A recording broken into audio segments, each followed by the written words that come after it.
Hello and welcome to Wasted Plotential, where we discuss the wasted potential of our favourite plotlines. There is a serious disconnect with the way the MK heroes have been acting in the last couple of games. It was there in MKX, but it became far more of an issue in MK11, namely that the heroes seem to almost entirely lack compassion for those twisted and transformed into villainous undead. After all, they don't really talk about wanting to free them or how they don't deserve this tragic fate. It's fine for Cassie Cage to write Liu Kang off as a lost cause since she never met the man before his transformation, but the older heroes that fought alongside them are just as quick to give up on them. And nowhere is this more egregious than with Sub-Zero. Originally, this was going to be a Smoke-focused episode, but I realised that Smoke's handling is actually part of a much larger issue with how Kuai Liang is written by NetherRealm. Where there is smoke, there is ire. Forgive Bihan. My brother deserves no such thing.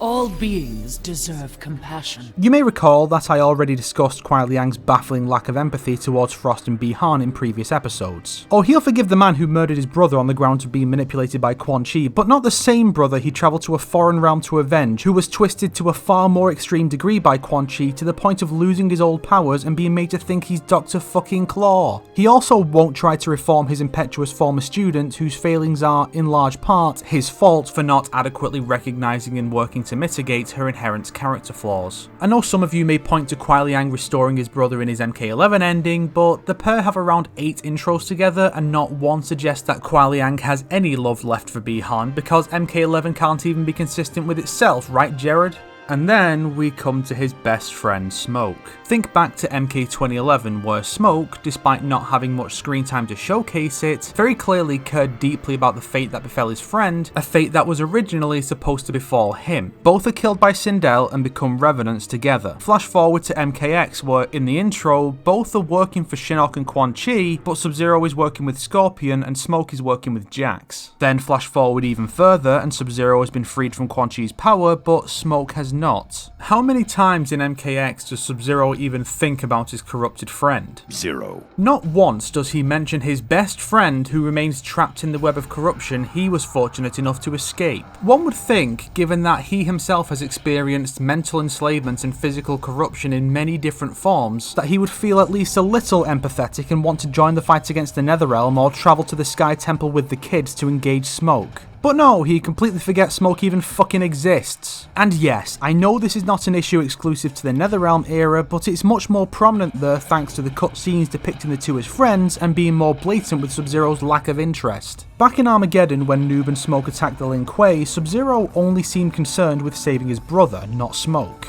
But one could argue that it only seems that way because Sub-Zero cared more about his brother than anything else, or that he just didn't know Smoke was there since he was elsewhere in the temple. We don't know for sure how much he knew about Smoke's fate, but it is quite telling that in the decade between MK3 and Armageddon, Sub-Zero never tried to find him. Then again, one could argue that he didn't even know where to start since he last saw him in the invasion a decade earlier. In the new timeline, however, he knows he's with Quan Chi in the Netherrealm, and Sub-Zero would know where at least some of Quan Chi's hideouts are, giving him a good starting point he never bothers to utilise. Kuai Liang barely qualifies as human anymore. There are so many people connected to him that are corrupted in various ways, and he only gives a shit about them if they happen to prefer the colour yellow, the emotionless cockend. So let's try to imagine a world where Sub-Zero was written like a real person, or at least a close enough approximation to not be hair-pullingly frustrating.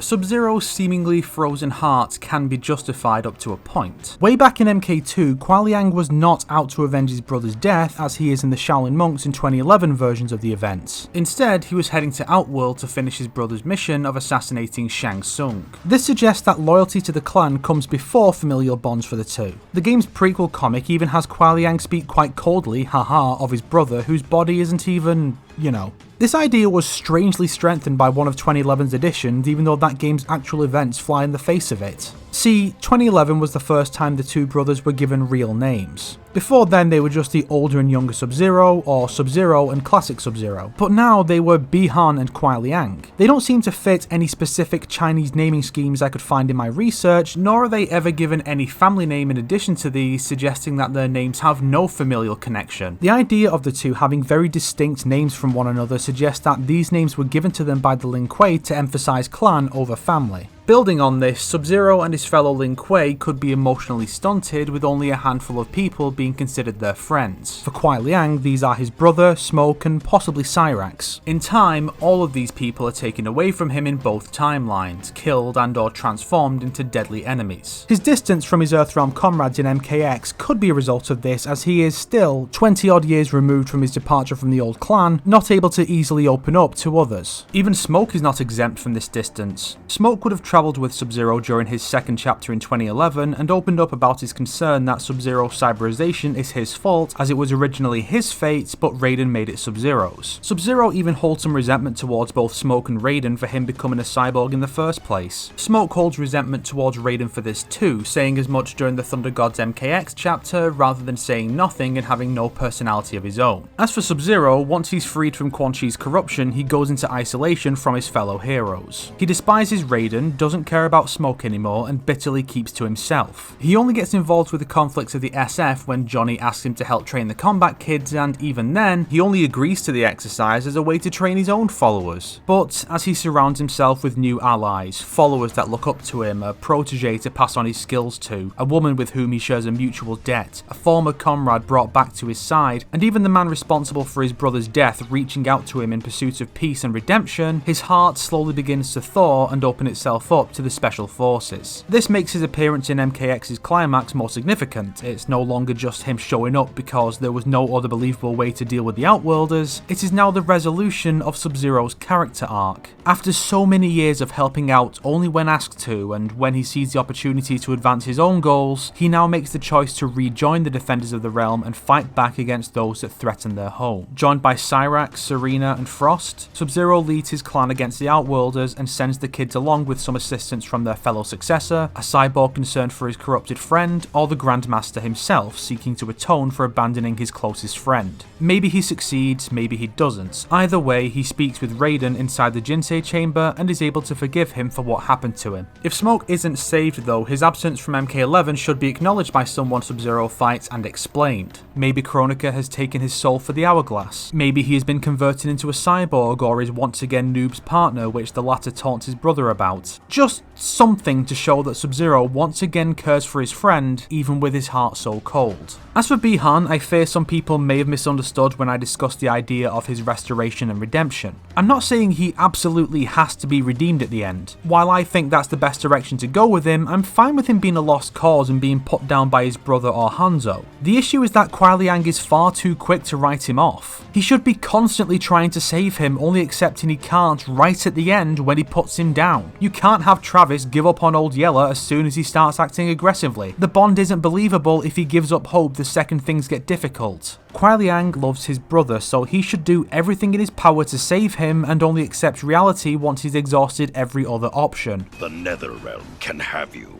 It also has your friend, Smoke. Do not speak of my friends. Why not? You fucking don't.